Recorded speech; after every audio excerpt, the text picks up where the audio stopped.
Hey, Snowball. Hey guys, how you doing? It is Firewood Scrounging Christmas edition. And the sun is like right in my eyes. I hope I'm on camera, but who knows?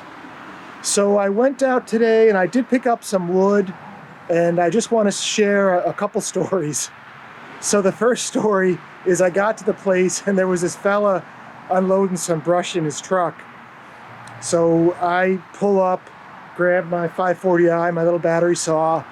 I usually just grab the 540i and my hookaroon so I can kind of pull things out of the pile, check how strong they are in one hand, and then I have my 540i hand off the trigger in the other hand. So this fella's like, "Oh, hey, that's a good idea. I was thinking I should bring a saw and pick up some wood." And I was like, "Yeah, you know, it works out pretty well." And then he goes, "Yeah, but I think you need a bigger saw." And you know how the perfect comeback just doesn't come to you until like 10 minutes later? Like 5 minutes later, I was like, "Well, it's not the size of the saw that matters, it's how well you sharpen it." Wouldn't that have been good?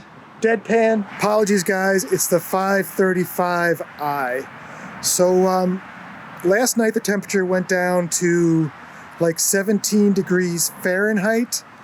If I had to guess, I'd say something like minus 12 Celsius. I keep the battery in the garage, which is uninsulated, and the garage went down to the high 20s last night. So I put the battery in the charger before I had my lunch, and it started charging. Came out an hour later, and it was in the charger, but there's a little triangle, a little red triangle here that was flashing, and the charger was going. So I pulled the battery out, pressed the charge indicator lever here, and all that happened was this little triangle was red. So eventually, I put the battery in the truck and it warmed up. But long story short, one of these things about the battery saws is if it gets under like 40 degrees Fahrenheit, you can't charge the battery. The battery doesn't take a charge. So that's what happened. So I had 2 bars when I used this battery last, which was probably 2 or 3 weeks ago. So I figured I'd just go and do what I could. When I got there, the saw was still cold. I had to drive maybe 10 minutes with the battery in the heated cab.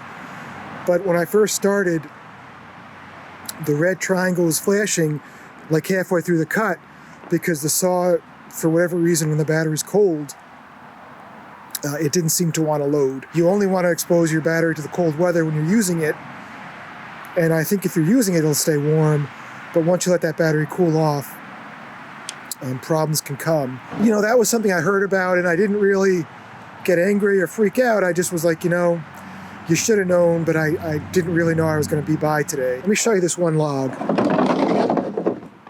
So they were dumping off a lot of dead ash. Somebody's cutting down a lot of dead ash. Look at the growth rings on this ash. Look at how tight those are. And look there's no bark. You got the emerald ash borer tracks right here.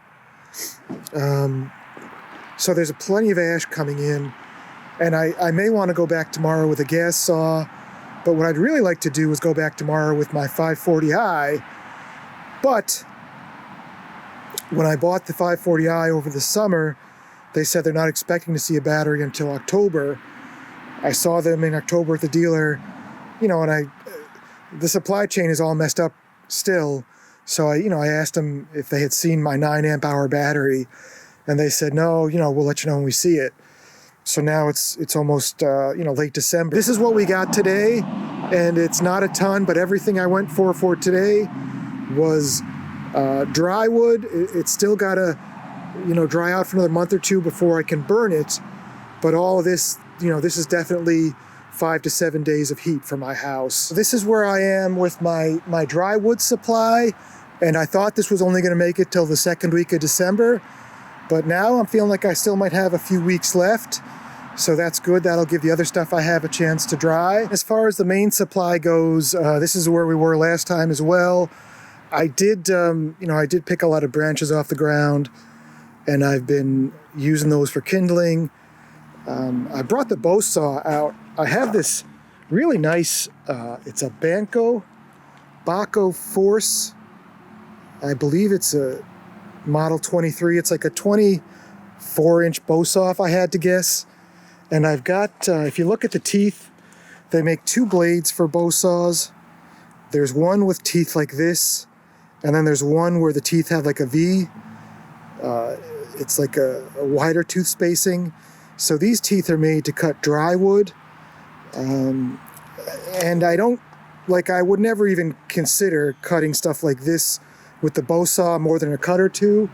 But I had a whole bunch of stuff like this, and I mean, I'll be honest, cutting stuff like this with the bow saw, which is basically kindling, is actually, that is the right tool more than a electric saw or a gas saw, because it's just like 3 or 4 strokes and you're through it. I'm just gonna put this on the tail end of the last video, but I did go back. It's the next day now, and I went back this morning, and I don't know if I told the story or not, if I left it in or not, but I went back with a bigger chainsaw, and I scored all of this standing deadwood or long time deadwood ash. So I'm pretty excited about that. Yesterday I saw some really nice wood in this other pile, and I went back today and I brought the 036, and I mean, this is all standing deadwood ash. These ones I quartered, it basically took me 2 shots with the Wetterling, 3 shots at most, to quarter them and get them in the truck.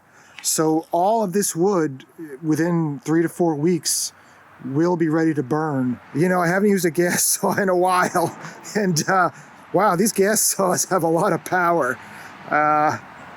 Everything you're seeing here, this 036 was going through like butter. And I think I mentioned in the video at some point, when I'm done with the saw, I'll blow it off, wipe it down, put a fresh edge on it, make sure it's sharp and ready to go. So the day I need it, all I need to do is just grab the saw, top off the fuel and oil, and go. I keep these tags. So the last time I ran the saw was on October 22nd. I didn't use any special gas, just regular 2-cycle gas, and the chain is sharp, and I'm using these saws so little now that, I need a little note to remind myself that after 3 pulls or 4 pulls, it started to cough on the 4th pull. Take the choke off. Maybe the newer ones are faster or lighter, but they can't be much faster or much lighter than this 036. And what I try to do is, if I need to cut something by the ground, I cut everything else first, then I'll go back and make that cut, because invariably if you cut by the ground, no matter how hard you try not to, you'll hit the ground. So when that happened, it was cutting really, really well. I just barely glanced the frozen ground, and I would say the chain speed was down. It was down to 60 or 70% of what it was before. So again, just watch the ground and keep your chain sharp. File often, just a little bit, because this saw is not sharp now. You might look at those teeth and think it is, but it certainly is not. So that's going to do it for this one, folks. Just a quick follow-up. I'm going to go put this stuff right by the log splitter, or by, I could hand split most of this stuff. It's so nice. It's going to be a Merry Christmas, because I got a little bit more wood. So again, guys, Merry Christmas, Happy Holidays, and I look forward to seeing you soon. Take care. Bye-bye. I'm going to have a very Merry Christmas. Merry Christmas, everybody. Happy Holidays.